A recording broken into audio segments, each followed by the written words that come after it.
तो एक समय की बात है, उड़ीसा में राजा कुलशेखर नाम के एक राजा राज्य करते थे। वे एक बहुत ही शक्तिशाली राजा थे और साथ ही भक्त भी थे। वे अपने शासन में अत्यंत कठोर थे। उनकी मुख मुद्रा सूर्य के समान एकदम कांतिमय थी, मतलब वो चमकते थे एकदम सूर्य की तरह। और उनका हृदय जो है सागर के समान गहरा था, समुद्र के जैसी गहराई थी। वे कल्प वृक्ष के समान परोपकारी थे। कौन बताएगा कल्प वृक्ष? माता जी बताएंगी क्या होता है? सबसे पीछे हरी वाली माता जी, आप ही को बोल रहा हूं भैया। कल्प वृक्ष मतलब जिस पेड़ के पास में जाने से जो इच्छा करोगे उसको वो पूरा कर देगा बिना मेहनत के। तो ये बता रखा है परोपकारी, कल्प वृक्ष के समान ये परोपकारी थे। मतलब जो इनके पास आता था, जो भी कुछ मांगता था, ये मना नहीं करते थे, उसको दे देते थे। क्यों देते थे? क्योंकि इनके पास था भी। और केवल था से बात नहीं बनती है, इनका हृदय भी जो है बहुत विशाल था। और ये परोपकारी भी थे, दानी भी थे, और बृहस्पति के समान ये विद्वान भी थे। इतनी इनके अंदर क्या थी? भगवत भक्ति थी। वे धरती माता के समान धैर्यवान और प्रेम के ईश्वर कामदेव के समान सुंदर और सभी सतोगुण सात्विक गुणों से ये क्या थे? लबालब परिपूर्ण थे। वे कुबेर की भांति धन संपन्न थे और अपनी स्वयं की संतान के ही समान प्रजा का लालन पालन और देखभाल करते थे। बोलो ऐसे राजा कुलशेखर की, जोर से बोलिए, कुलशेखर की। क्यों जय बोला मैंने? एक तो इतने गुणों के लिए, और दूसरा गुण क्या था? इतने गुणों के बाद भी उनको अहंकार नहीं था। जैसे अपने बच्चों का लालन पालन करते हैं, वैसे ही राजा का कर्तव्य है अपनी प्रजा का पालन करे। इतने गुणवान।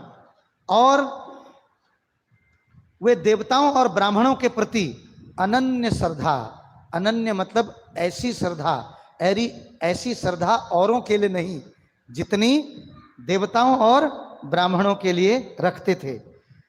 वे शक्ति भावना से परिपूर्ण थे और अपने परम पूज्य प्रभु के चरण कमलों की आराधना में रत थे।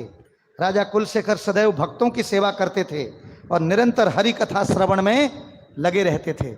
इनका जो सबसे प्लस पॉइंट था, ये भक्तों की सेवा खोज खोज करके करते थे। और भक्तों को क्या क्या पसंद है, ये उन्हीं चीजों को खोजते थे। और साथ में उन भक्तों से हरि कथा का अवसर मिल जाए उसको सुनते थे। ऐसा राजा। एक दिन राजा कुलशेखर अपने राज सिंहासन पर विराजमान थे। उनके मंत्री, सभासद, सेनापति उनके चारों ओर उपस्थित थे। अनेक साधु सन्यासी राजा के चारों ओर विराजमान थे, उन्हें हरि कथा सुना रहे थे। राजा परम आनंद के साथ हरि कथा श्रवण में बिल्कुल मगन थे। उसी समय राजा के गुरु का आगमन हुआ। राजा के गुरुदेव आए। राजा ने उन्हें परम श्रद्धा के साथ प्रणाम किया। इतने लोग थे, लेकिन राजा उठ करके सीधे साष्टांग दंडवत प्रणाम किया। उनके चरण कमल को शीतल जल से धोया और उनको बैठने के लिए अपने से ऊपर आसन दिया। गुरु आ जाए तो गुरु से ऊपर हम, भगवान से ऊपर हम। इसीलिए जब भी भक्तों को प्रोग्राम में ऑल्टर लगाते हो तो ऊंचा होना चाहिए, ऊंचा होना चाहिए। प्रभुपाद जी भी सब, जहां तक हम बैठे हैं उससे ऊपर ही, उससे नीचे नहीं, ये मान देना है। तो इस प्रकार से उन्होंने उत्तम आसन दिया, उत्तम आसन और ऊपर। तब गुरु की आज्ञा पाकर वो बैठ गए। पहले गुरु जी को बैठने दिया, फिर साधु संत दे उनको बिठाया और फिर अपना बैठे, तब प्रजा बैठी। ये नियम है, आजकल की तरह बेशर्मी नहीं कि अभी पिता खड़े ही हैं, ठीक है कि नहीं, और जो है अपना वहां बैठे हुए हैं जी। अब पिताजी खड़े हैं और ठीक है कि नहीं, अपना बैठा हुआ है, ऐसे बात कर रहे हैं। कोई भी अपने से सीनियर हो या उम्र में बड़े हों तो तुरंत उठ जाना चाहिए, उठ करके बात करनी चाहिए, एकदम खड़े होकर के। ये सिद्धांत है, ठीक है कि नहीं। और उन्होंने क्या किया, आज्ञा पाकर राजा भी बैठ गए और हरि कथा का रसपान करने लगे। अचानक एक मक्खी आकर राजा के मस्तक पर बैठ गई। एक मक्खी आई और यहां बैठ गई। राजा को यह बड़ा हास्यास्पद लगा, मतलब बड़ा मजाक जैसा लगा कि एक मक्खी आ गई। उन्होंने उसे उड़ाने के लिए माथे की ओर हाथ हिलाया, ऐसे मक्खी तुरंत उड़ गई। जब राजा कुलशेखर ने मक्खी उड़ाया तो उनका हाथ अपने मस्तक को छू गया, स्पर्श कर गया। जैसे कभी कभी हम लोग ऐसे करते ना, उड़ जाती है, लेकिन उनका हाथ छू गया थोड़ा। उन्हें अपने माथे पर कुछ धूल लगी हुई अनुभव हुई। उनको लगा कि कुछ धूली जैसा है, कण है।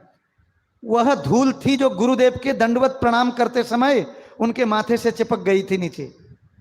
राजा ने झाड़ कर धूल को भूमि पर गिरा दिया। जब उनके गुरु ने यह देखा तो उन्होंने इस प्रकार से अपना सिर झुका लिया जिससे राजा उनको मुख न देख सके, उनका मुख न देख सके। अब तो गुरुदेव को देख रहे हैं तो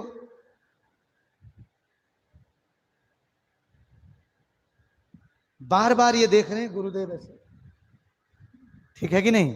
इतनी सी बात है, देखिए ये कोई बात हुई, मक्खी हटा दी, ठीक है, धूल थोड़ा कण लगा, वो हो गया, लेकिन उन्हें हटा दी और गुरुदेव देख रहे थे और उन्होंने सर नीचे कर लिया।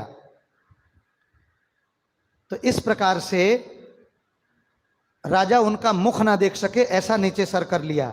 राजा नियम संयम का पालन करता था, अतः वह तुरंत अपने गुरु की प्रतिक्रिया को समझ गया। उसने अपने गुरु से इस प्रत्यक्ष उदासी का कारण पूछा। इसको पता नहीं था ऐसे ना कि मैंने ये हुआ है। गुरु ने उत्तर दिया, जब कोई मनुष्य अपने गुरु को दंडवत प्रणाम करता है तो वह तुरंत ही इस जीवन के अलावा पूर्व जन्म के सभी पाप कर्मों से भी मुक्त हो जाता है। बोलो हरि हरि बोल। श्रील प्रभुपाद की, गुरु परंपरा की, श्रील गुरुदेव की, बोलो शिक्षा गुरु की, समस्त समवेत भक्त वृंद की। तो इस प्रकार से पिछले जन्म के पापों से भी मुक्त हो जाता है वो। उसके मस्तक पर गुरु को अर्पित श्रद्धा सुमन धूल के कण के रूप में चिपक जाते हैं। वो गुरु के श्रद्धा के कण, वो जो है गुरु के धूल के श्रद्धा के कण उसके मस्तक पर चिपक जाते हैं। जब आपने उन धूल कणों को अपने मस्तक से पोंछ दिया है, आपने इस कृत्य के द्वारा कितने पाप कर्म अर्जित कर लिए हैं, इस बात की तुम कल्पना भी नहीं कर सकते हो राजा। वो श्रद्धा के कण थे गुरु के धूलि के, और तुमने उसको झाड़ लगा दी, तो तुम कितने पाप के भागीदार बन गए हो, ये जो है क्या है तुम सोच नहीं सकते हो। ठीक है कि नहीं? तो इस प्रकार से मुझे तुम्हारे लिए दुख का अनुभव हुआ, क्योंकि तुमने स्वयं को कई जन्मों के पापपूर्ण कर्मों से मुक्त होने के अवसर से वंचित कर लिया है। कई जन्मों के लिए अपने आप को मुक्त करने के लिए क्या कर लिया है? वंचित कर दिया है। कितनी सी गलती बताओ, इसको गलती कहोगे? हम लोगों को ये बात पता चले, आज तो सुन पा रहे हो क्योंकि कुलशेखर जी की बात है। अगर आप में से किसी भक्त को ये बोला होता, बाप रे बाप, बोले ये इंसान है क्या है, ये क्या बात कर रही है, ये याद भी रहता है किसी को? इतनी छोटी चीज के लिए इतनी बड़ी बड़ी हाँक रहे हैं। या हाँक नहीं रहे, देखो यहां गुरुदेव बता रहे हैं।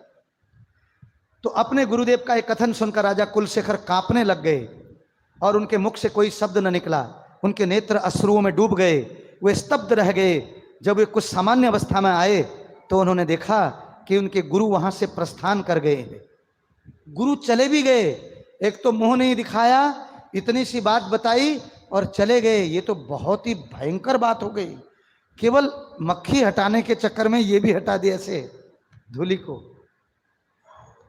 कहने का मतलब है भक्ति जो है वो ब्लेड की धार में चलने जैसा है। इतनी माइनर बात, छोटी बात, और इतनी गंभीर गुरु ले रहे हैं। अपना दर्शन नहीं दिया और ये बोल दिए कि अनेक जन्मों के लिए तुम वंचित हो गए अभी, और साथ में चले भी गए। क्या हाल होगा बताओ राजा का, क्या स्थिति होगी? तो इस प्रकार से जब राजा कुछ सामान्य अवस्था में आए तो उन्होंने देखा कि उनके गुरु वहां से प्रस्थान कर गए थे। राजा ने विद्वान और ज्ञानियों की एक सभा बुलाई और पूछा, मुझसे आज अपने गुरु के चरण कमलों में एक जघन्य अपराध हो गया है।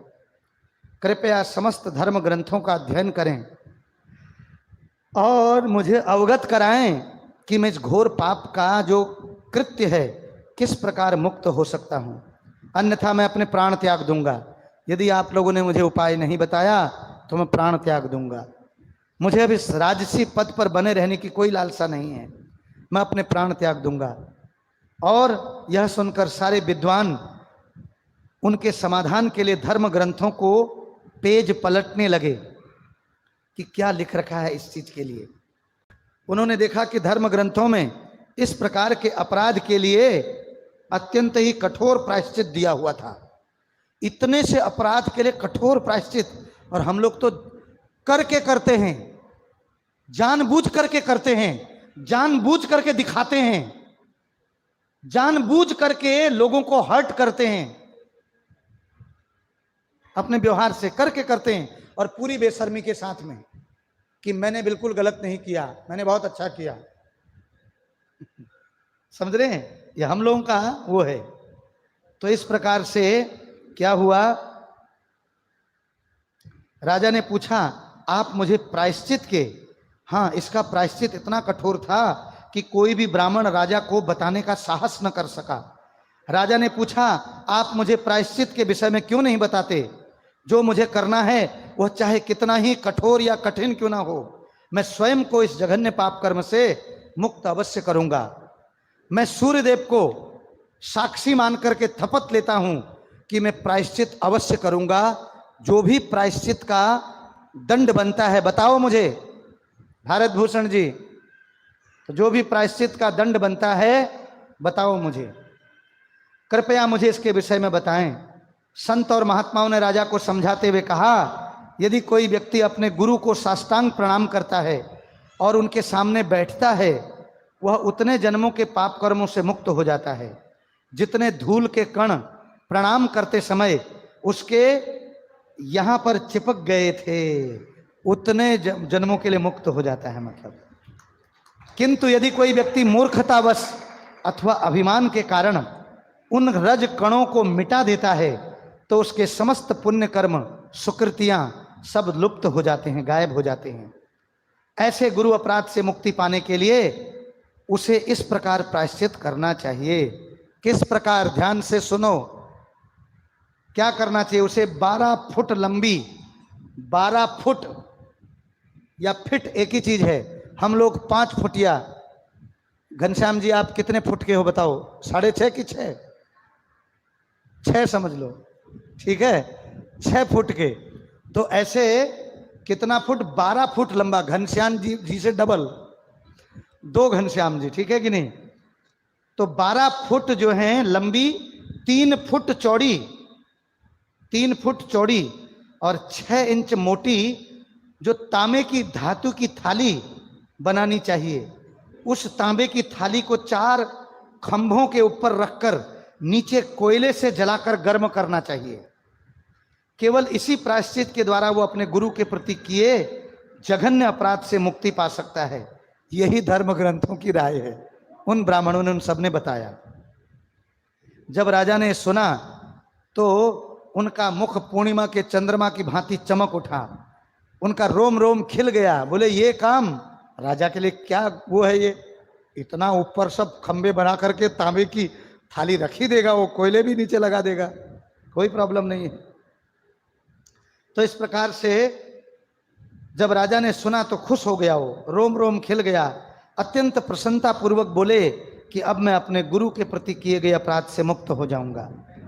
राजा ने तुरंत ही उस ताम्रकारों को बुलाया और आदेशानुसार धर्म ग्रंथों को दिए गए जो मानकों के अनुसार एक तांबे की थाली बनाई गई। उस थाली को 4 खंभों में रखा गया, उस थाली के नीचे जलते हुए कोयले रखे गए। वो इतनी गर्म होने लगी कि कोई भी मनुष्य उसके निकट भी नहीं रुक सकता था। राजा ने पवित्र जल से स्नान किया, उन्होंने अपने शरीर पर तिलक लगाए और गले में तुलसी माला धारण कर ली। उन्होंने साधारण श्वेत सफेद कपड़े धारण किए और भगवान जगन्नाथ जी को सूखा चावल प्रसाद का कुछ अनाज ले लिया। इसके बाद वे उस स्थान पर आए जहां थाली गर्म थी। इस घटना को देखने के लिए हजारों लोग एकत्रित हुए। अनेकों मंत्री, सैनिक, राजा के संबंधी, बहुत से साधु सन्यासी सभी उस स्थान पर उपस्थित थे। ढोल, नगाड़े, तुरही, ये सब वाद्य यंत्र बज रहे थे। मधुर ध्वनि से समस्त वायुमंडल गुंजायमान हो गया। ऐसा लग रहा था जैसे पृथ्वी डोल रही हो। प्रत्येक व्यक्ति चिंतित था कि जैसे ही राजा तपती थाली के पास पहुंचेगा वैसे ही उसका शरीर छूट जाएगा। उन्होंने उनसे कहा, यदि आप अपना शरीर त्याग देंगे तो तुम्हारी देखभाल कौन करेगा? कृपा करके ऐसा न करें। यदि आप मृत्यु को प्राप्त हुए तो हम अपने स्वामी से वंचित हो जाएंगे। राजा ने उत्तर दिया, वास्तविक स्वामी कौन है? भगवान जगन्नाथ ही वास्तविक स्वामी हैं। वे ही सभी के नाथ हैं और कोई दूसरा स्वामी नहीं। कृपया मेरी मृत्यु के बारे में चिंता न करो। जो जन्म लेता है एक दिन अवश्य मरता है। मैं मृत्यु से भयभीत नहीं हूं। मैं नहीं चाहता कि गुरु के प्रति किए अपराध कर्म के कारण यमराज द्वारा दंड का पात्र बनूं। इसीलिए बता रखा है, गुरु भोगी। एक व्यक्ति होता है जो गुरु से सुख साधन की चीजें मांगता है और गुरु से ये वरदान मांगता है केवल कि मेरा व्यापार, बिजनेस ये मिल जाए, पुत्र हो जाए, बस केवल सांसारिक चीज। वो भगवान का प्रेम नहीं मांगता है। तो ऐसे व्यक्ति को भी गुरु भोगी ही बोलते हैं। ये गुरु की सेवा नहीं करना चाहता है, मतलब गुरु से भोग की वस्तुएं, कि मैं और भगवान को भूल जाऊं, मुझे ऐसी चीजें देते जाओ बस। यदि आप सच्चे गुरु हो तो मिल जाएगा, ऐसा भी बोलते हैं लोग। एक होता है गुरुद्रोही, जो गुरु की बात को काटते रहता है और एकदम उल्टा करता है, बिल्कुल विपरीता। गुरु पूरब दिशा में जा रहे हैं तो पश्चिम दिशा को जाता है वो। और तीसरा क्या है? गुरु सेवी, जो गुरु की आज्ञा अनुसार उनकी सेवा करता है, उसी में अपना जीवन धन बना लेता है। ठीक है कि नहीं? तो इस प्रकार से राजा को मरने की चिंता नहीं थी। राजा को चिंता थी कि मैंने जो अपराध किया है वो माफ हो जाए। आप सपने में भी सोच सकते हो, केवल यहां धूलि के कण लगे हुए और वो गलती से मक्खी हटाते समय वो हट गए। मतलब, या दूसरे शब्दों में ये कहें, मक्खी हटाई तो हाथ स्पर्श किया तो उन्हें लगा कि कुछ धूलि के कण लगे हुए हैं, तो फिर उन्होंने उसको हटा दिया, धूलि के कण। तो उन्हें ये भान नहीं रहा, ये ज्ञान नहीं रहा, गुरु के चरण कमलों की धूलि के कण थे वो। ठीक है कि नहीं? तो लेकिन गुरु जगत को शिक्षा देने के लिए, क्योंकि ये भक्त भी इतना उन्नत क्वालिटी के भक्त हैं, इन्हीं के संग ऐसा गुरु कर सकते हैं। हम लोग तो ऐसे महान अपराधी हैं, यदि गुरु दंड देने लगेंगे तो किसी जन्म में हमारा उद्धार नहीं होगा, किसी जन्म में। हम तो इतने अपराध किए हैं मन से, वचन से, कर्म से गुरु के प्रति, तो हमारा तो किसी जन्म में उद्धार नहीं हो सकता है। लेकिन गुरु माफ कर देते हैं, वो अपराध लेते ही नहीं है। इसलिए तो मुझे मरने की चिंता नहीं, बस अपने गुरु के प्रति जो क्या है मैंने अपराध किया है, बस वो उससे मुक्त हो जाऊं। ऐसा अपराध करके मैं मरूं या जीऊं, मेरे लिए दोनों एक समान है। भगवान चक्रधर सब कुछ जानते हैं, वे वही करेंगे जो मेरे लिए कल्याणकारी है, किंतु मुझे अपने कर्तव्य का पालन करना चाहिए। कृपया आप सभी हरि के पवित्र नाम का कीर्तन करें, वही मेरी सहायता करेगा। एक राजा के पास इतना धन वैभव, नौकर चाकर, पत्नियां, साधु संत जिनके घर में हैं, वो राजा क्या बोल रहा है? यदि मैं शरीर छोड़ दूं तो मेरे लिए क्या गाइएगा? हरिनाम गाइएगा। उसको अपने धन संपत्ति का गुमान नहीं है कि ये कर लेना वो कर लेना। बोलता मेरे लिए क्या गाना? हरिनाम गाना।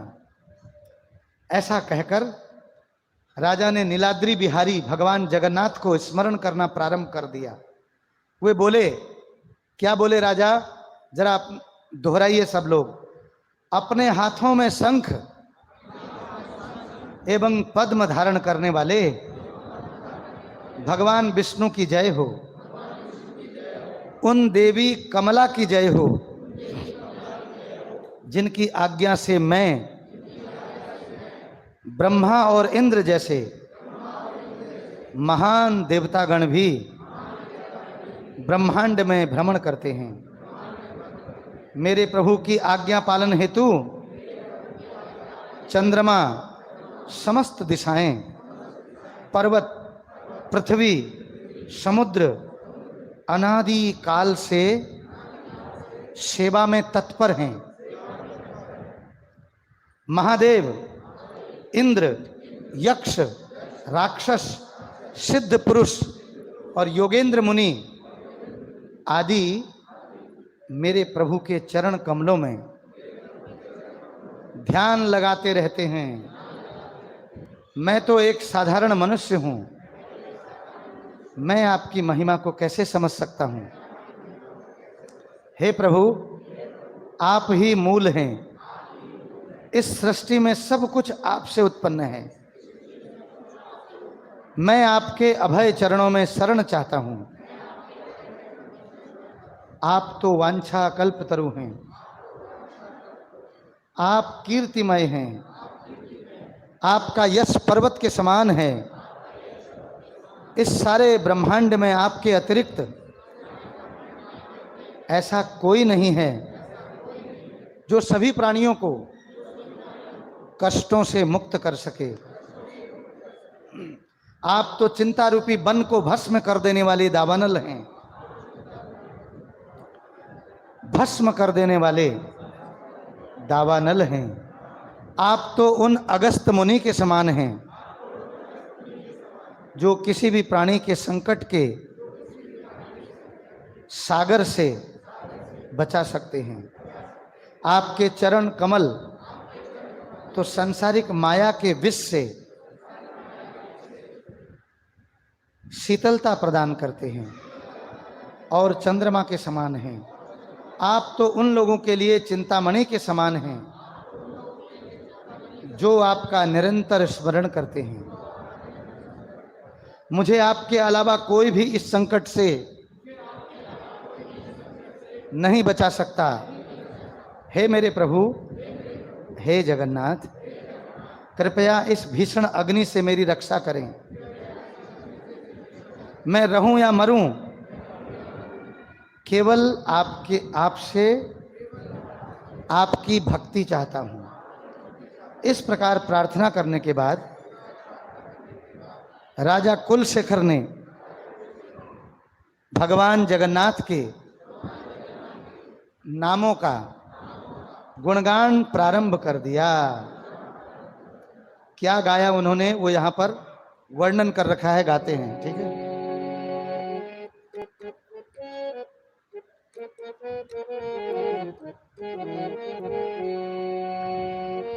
श्री राम कृष्ण हरि, श्री राम कृष्ण हरि, मुकुंद माधव मुरारी,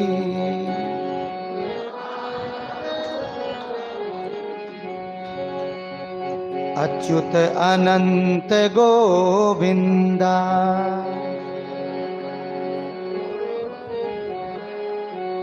श्याम सुंदर सदानंदो,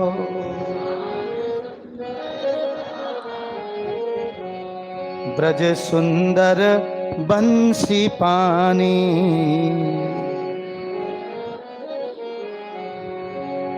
राधा वल्लभ प्राणमणि। सब लोग बोलिए, राधा वल्लभ प्राणमणि,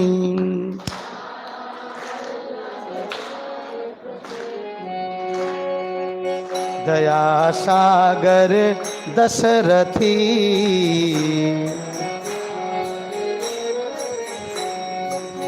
श्रीधर श्रीकर श्रीपति, श्रीधर श्रीकर लक्ष्मी नायक चक्रपाणी,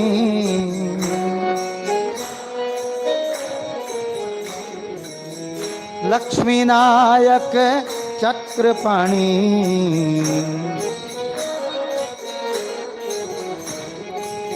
सीता वल्लभ रघुमणि,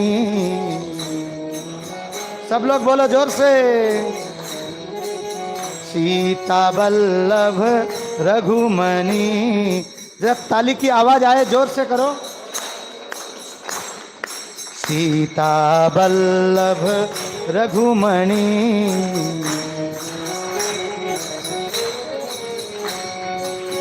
ओ बनमाली ओ कंसारी, ओ बनमाली ओ बनमाली ओ कंसारी,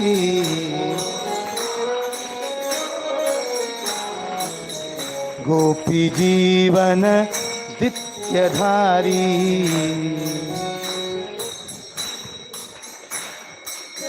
गोपी जीवन दित्यारी,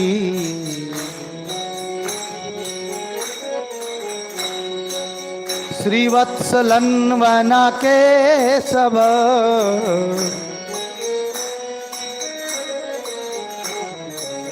दीन बांधव वासुदेव,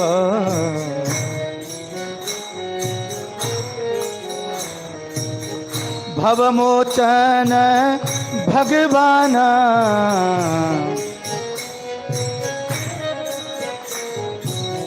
भवमोचन जगन्नाथो,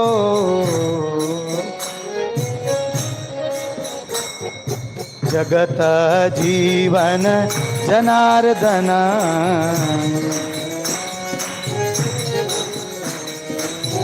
जगत जीवन जनार्दन,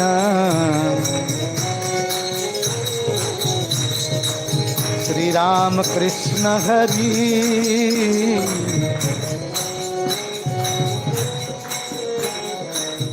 मुकुंद माधव मुरारी,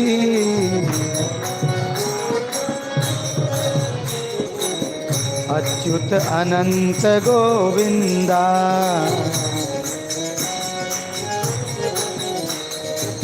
श्याम सुंदर सदानंदो, मुकुंद माधव मुरारी,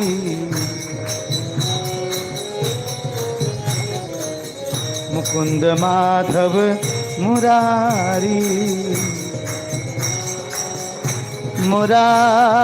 मुरारी। हरे कृष्णा।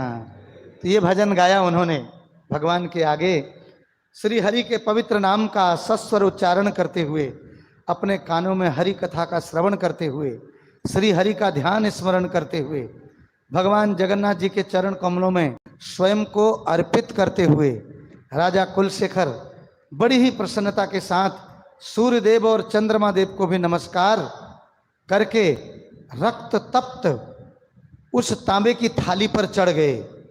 और थाली इतनी गर्म थी कि भीगी हुई लकड़ी भी पल भर में राख हो जाए, इतनी गर्म थी। किंतु राजा के निर्भय होकर थाली के ऊपर साष्टांग दंडवत प्रणाम किया। राजा का शरीर जलने लगा, उनका सिर हाथ पैर जलकर राख हो गए, राजा के भी। और क्या हुआ, किंतु फिर भी राजा तनिक भी भयभीत नहीं हुए। भगवान जगन्नाथ जी का स्मरण करते हुए उन्होंने पुनः तप्त थाली के ऊपर साष्टांग दंडवत प्रणाम किया। सभी ब्रह्मांड के मूल भगवान जगन्नाथ अपने परम भक्त की स्थिति के विषय में सब कुछ समझ गए और कृपा पूर्वक दया निधान ने उन्हें अपनी शरण में ले लिया। तुरंत ही भगवान की कृपा से प्रज्वलित अग्नि जल के समान शीतल हो गई। बोलो हरि हरि बोल। जलती हुई अग्नि, इससे राजा का प्रज्वलित शरीर तुरंत ही क्या हो गया, शीतल हो गया, वो भी पहले जैसा हो गया। उस समय वहां उपस्थित सभी प्रजा और महा दुख के कारण रो रही थी। वे अपने हाथों से अपना सिर पीट रहे थे। वे विलाप करते हुए कह रहे थे कि हे राजन, हम कितने दुर्भाग्यशाली हैं जब आप हमें छोड़े जा रहे हैं, हमारी देखभाल अब कौन करेगा। प्रत्येक व्यक्ति इस प्रकार से विलाप कर रहा था। तब राजा ताम्र थाली में उठ खड़े हुए। वह किसी सूर्य के समान कांतिमान प्रदीप्त हो रहा था। उन्होंने उन किसी नदी के शीतल जल में क्रीड़ा करते हुए राजहंस के समान ताम्र पात्र के ऊपर दंडवत प्रणाम किया। और राजा के चारों ओर एकत्रित लोग ये देख करके आश्चर्य के समुद्र में डूब गए। बोले ये कैसे हो गया, ये कैसे हो गया, ये कैसे हो गया। जब राजा ने 36वीं बार रक्त तप्त ताम्र थाली पर साष्टांग प्रणाम किया। आप सोचो एक दफे कर देते छोड़ देते, फिर चलो जितना जले थे जले थे, लेकिन 36वीं दफे कितनी भक्ति होगी उनके हृदय में, बताओ। जब 36वीं दफे उनने साष्टांग प्रणाम किया तो ये पृथ्वी जो है कंपायमान होने लगी, पृथ्वी हिलने लगी, अपने आप कंपन होने लगा, सारी दिशाएं हिलने लगी। स्थिति की भयंकरता का अनुमान लगाते हुए भगवान जगन्नाथ जी ने नीलगिरी को त्याग दिया। और भगवान जगन्नाथ ने क्या किया, ऐसा मनोहर रूप धारण कर जिसका सृजन पितामह ब्रह्मा भी नहीं कर सकते थे, इतना मन को हरण करने वाला रूप उन्होंने बनाया अपना। ताम्र थाली के निकट प्रकट हो गए। अपने एक हाथ से उन्होंने राजा कुलशेखर का क्या किया, कुलशेखर को पकड़ा और उन्हें रक्त तप्त ताम्र थाली से ऊपर उठा लिया। भगवान बोले अब तुम इन समस्त ब्रह्मांड में परम यशस्वी हो गए हो, न तो तुम्हारे जैसा कोई कभी हुआ था और न ही भविष्य में कभी होगा। अब तुम सारे पापों और अपराधों से मुक्त हो गए हो। जीवन के सर्वोच्च लक्ष्य परम गति की क्या करो, प्राप्ति करो। जब राजा ने ऐसा सुंदर ऐसा सुना तो वो एक ब्राह्मण का स्वरूप धारण किए हुए भगवान जगन्नाथ के चरणों में गिर पड़े। राजा ने भगवान से कहा आप कौन हैं, मैं आपको तो मेरे वास्तविक स्वरूप का वर्णन करो। ऐसा कहकर भगवान जगन्नाथ ने अपना चतुर्भुज स्वरूप धारण किया। इनके चारों ओर कर कमलों में शंख चक्र गदा पद्म जो है धारण किया। ईश्वर की असीम शक्ति के कारण वहां जितने भी लोग उपस्थित थे उनको कुछ भी दिखाई नहीं दिया। न तो वे भगवान का आगमन देख सके और न ही भगवान द्वारा राजा को दिए गए आशीर्वाद को, जो राजा को दंड मिल रहा था वो भी। तब राजा अत्यंत ही सौभाग्यशाली थे जो उन्हें भगवान के साक्षात दर्शन प्रकट हुए। वे सभी लोगों ने राजा की कैसी मनोकामना थी, क्या उसने मृत्यु के समय अपने लक्ष्य को प्राप्त किया, ये अज्ञात है। इस बात का निर्णय स्वयं पाठक बंधु करें। इस कलयुग में ऐसी भावनाएं चमत्कार से कम नहीं हैं, फिर भी लोग उन मुश्किलों में विश्वास करेंगे। किंतु भगवान हरि के भक्त इस कथा से निश्चित ही आनंदित होंगे। अज्ञानी और मूर्ख मनुष्य इस कथा की सत्यता पर क्या करेंगे, विश्वास करेंगे, लेकिन अज्ञानी और मूर्ख जो हैं इस पर कभी विश्वास नहीं करेंगे। इस वृतांत को, इस कथा को के द्वारा भगवान धाम या भगवत भक्त संत जनों की श्रद्धा में निश्चित ही वृद्धि होगी।